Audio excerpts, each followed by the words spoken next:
तो आज हम वीडियो को अपलोड करेंगे। 2 दिन हमने अपलोड नहीं की, तो आज हम अपलोड करेंगे RRB NTPC exam 2025 CVT first के लिए। मोस्ट इम्पोर्टेंट क्वेश्चन है ये। प्रश्न नंबर फर्स्ट, निम्न में से कौन सी संख्या 9 और 11 दोनों से पूर्णतः विभाज्य है? कौन सी विभाज्य हो जाएगी? पहले में लिखा है 277218, बी में लिखा है 10098, सी में लिखा है 12345, डी में लिखा है 181998।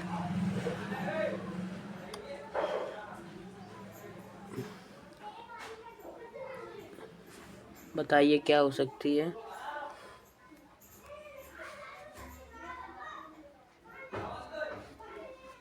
तो आंसर इसका हमारा बी हो जाएगा। आंसर 9 और 11 से बी आंसर इस सॉल्व हो जाएगा। ठीक है, प्रश्न नंबर सेकंड पढ़ते हैं आप।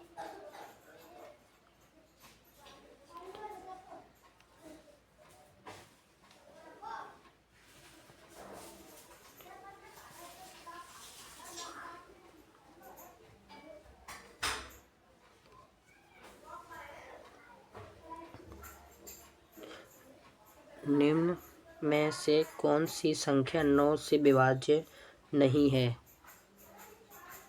विभाज्य करके देखनी पड़ेगी कौन सी नहीं है। ए बी सी डी लगाइए, देखते हैं कौन सी विभाज्य नहीं है। तो इसका आंसर इस करेक्ट हो जाएगा डी, 45390। ये हमारी 9 से विभाज्य नहीं होगी। ठीक है, प्रश्न नंबर नेक्स्ट चलते हैं।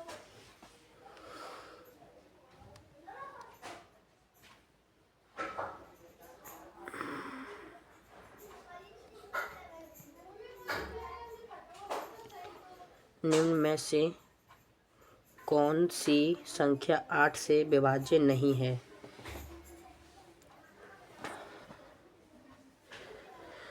ए बी सी या डी?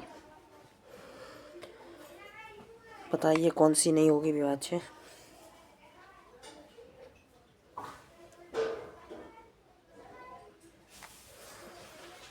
तो विभाज्य नहीं होगी।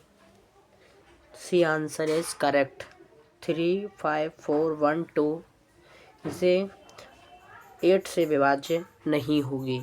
ठीक है, प्रश्न नंबर 4 की तरफ चलते हैं।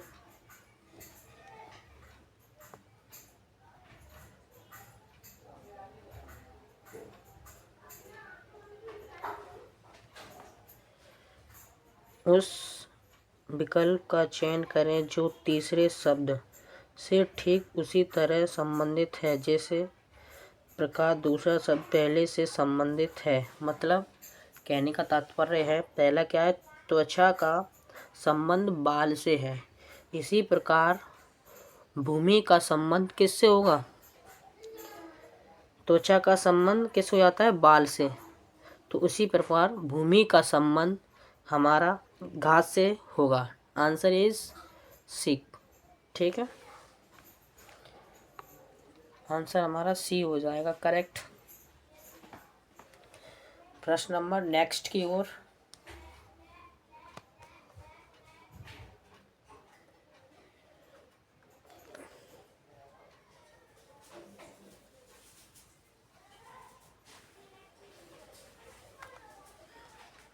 उस पद का चयन करें जो तीसरे पद से ठीक उसी तरह संबंधित है जैसे प्रकार दूसरा पद पहले शब्द से संबंधित है।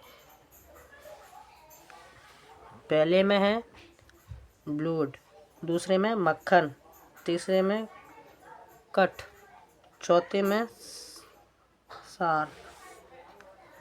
तो आंसर इस, अब देख लेते हैं, सुई का संबंध किससे है? टाका। तो चाकू का संबंध किससे हो जाएगा? कट से। Answer is C correct.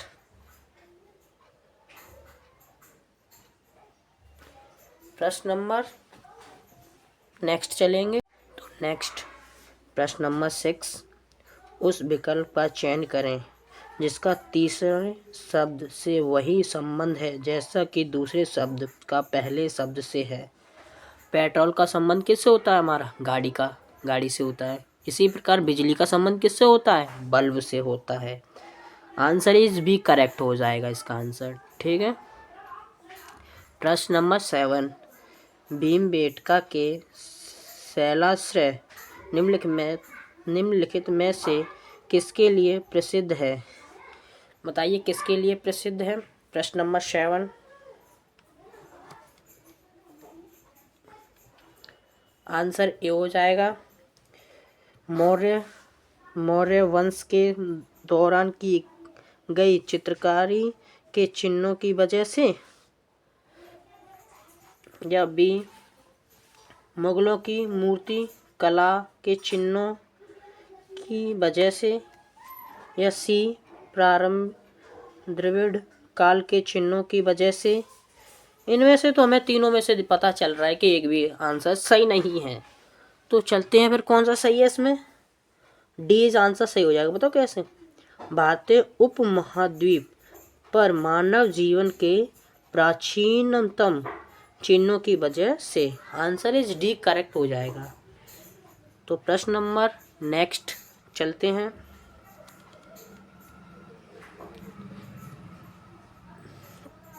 Bharat में पाषाण कालीन शिला चित्रकारी कहाँ पाई जाती है?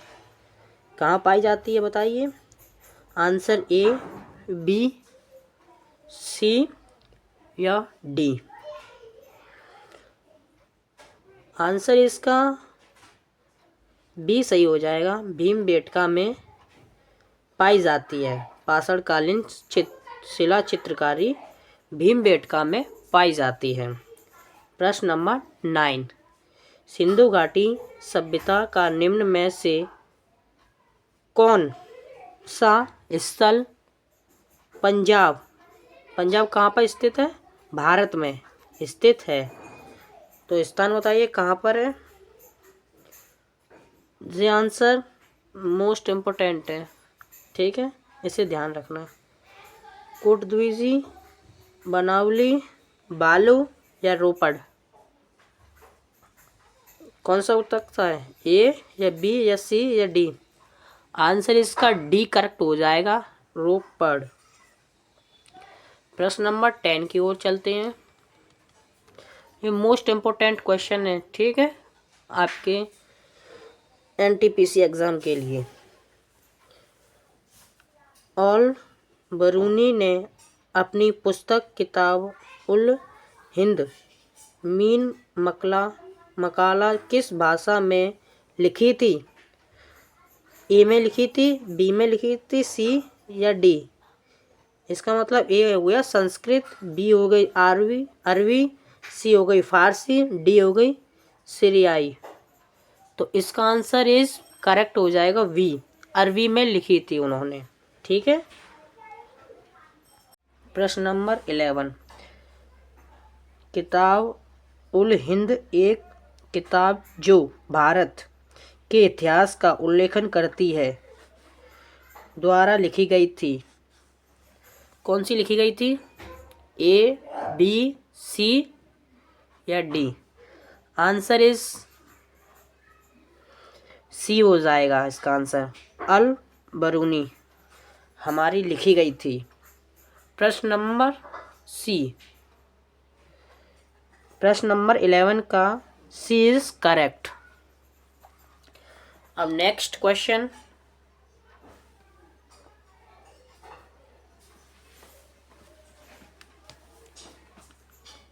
उज्बेकिस्तान का कौन सा यात्री 11वीं शताब्दी में भारत आया था? A Mahmud Balkhi, B Al Biruni, C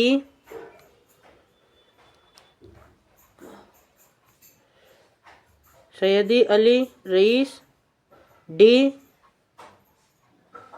in Battuta. बताइए कौन सा सही हो जाएगा।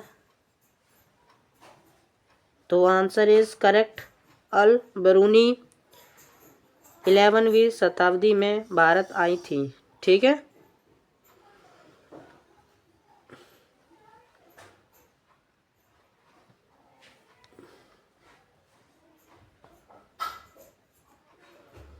प्रश्न नंबर 13। औपनिवेशिक शासन की स्थापना निम्न में से सबसे पहले कहाँ हुई थी।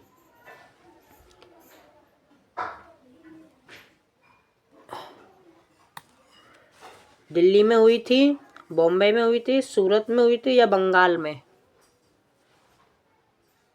बताइए। तो इसका आंसर इज करेक्ट, डी हो जाएगा।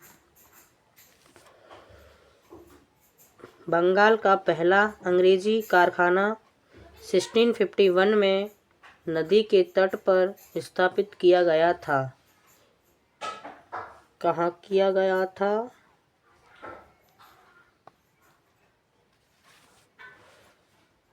स्वर्ण रेखा में या सोन में या हुगली में या दामोदर में। बताइए कहाँ पे हुआ था। आंसर इज करेक्ट, हुगली में हुआ था। सी इज आंसर करेक्ट हो जाएगा इसका। ठीक है। भारत के पूर्वी तट पर स्थित इनमें से किस स्थान पर अंग्रेजों ने 1611 में अपना पहला कारखाना खोला। आंसर इज करेक्ट, बी हो जाएगा। मसूलीपट्टनम में खोला था। प्रश्न नंबर नेक्स्ट। संयुक्त राज्य अमेरिका का कौन सा राज्य पहले रूस का भाग था। पहला हवाई, नेब्रा या कैलिफोर्निया या अलास्का। बताइए कौन सा हो जाएगा answer. Correct, answer is correct, D Alaska हो जाएगा। नेक्स्ट प्रश्न।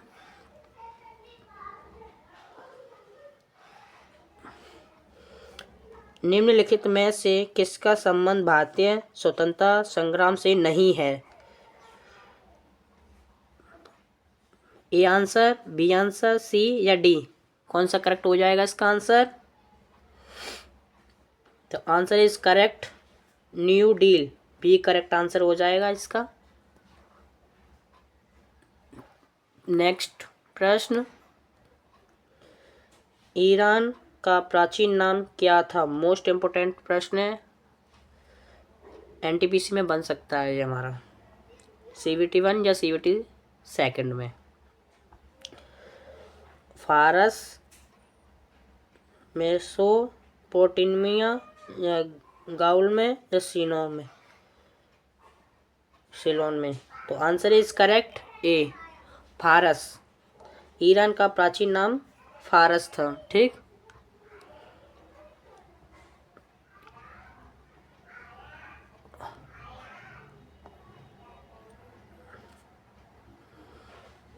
इस ब्रह्मांड में मौजूद प्रत्येक वस्तु जो पदार्थ से निर्मित है उसे वैज्ञानिकों ने क्या नाम दिया है। क्या नाम दिया है।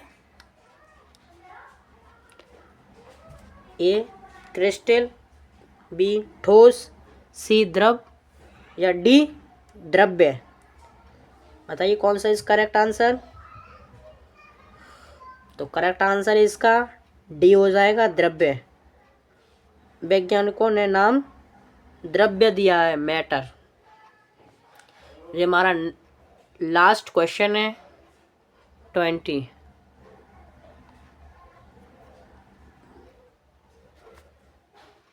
आकाशगंगा की निकटतम स्पाइरल गैलेक्सी कौन सी है। बताइए कौन सी है।